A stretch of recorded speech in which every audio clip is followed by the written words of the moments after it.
बुद्धिमान राजा की कहानी। सालों पहले एक नगर में एक बुद्धिमान राजा राज्य करता था। उनकी बुद्धि और होशियारी की चर्चा दूर दूर तक थी।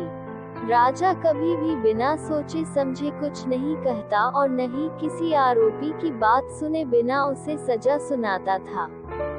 उसकी बुद्धिमत्ता के चर्चे सुनकर आसपास के राजा, रानियां और राजकुमारी आदि उनसे जलते थे। इसी जलन के चलते सभी उस राजा की बुद्धिमत्ता की परीक्षा लेने के लिए नए नए तरीके अपनाते थे। हर बार राजा दूसरे राज्य के शासकों द्वारा ली गई परीक्षा में खरा उतरकर खुद को होशियार और योग्य राजा साबित करता था। एक दिन राजा की परीक्षा लेने के लिए एक राजकुमारी आई। उसके हाथों में 2 फूलों की माला थी। दोनों माला में से एक असली फूल से बनी थी और दूसरी नकली से। उन दोनों मालाओं को देखकर उनका ये भेद बिल्कुल पता नहीं चल पाता था। इसी वजह से राजकुमारी ने राजा के सामने दोनों मालाएं रखकर पूछा, हे राजन, अगर आप बुद्धिमान हैं, तो बताएं कि इनमें से कौन सी माला असली है। राजदरबार में बैठे सभी दरबारी माला को देखकर हैरान थे, क्योंकि किसी को समझ नहीं आ रहा था कि असली फूलों की माला कौन सी है। सभी इस सोच में थे कि राजा कैसे बता पाएंगे कि असली फूलों की माला कौन सी है। राजा भी माला को देखकर परेशान होने लगे।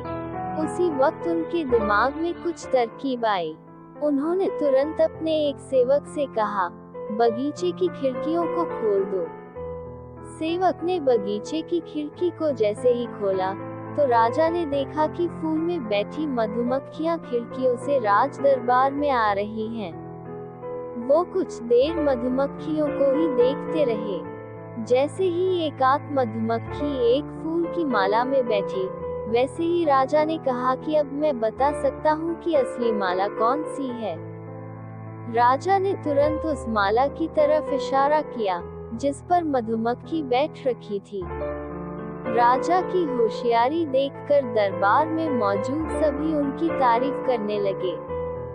सभी कहने लगे कि हर राज्य को आपके जैसे ही बुद्धिमान राजा की जरूरत है। राजकुमारी भी राजा के बुद्धिमत्ता देखकर खुश हो गई।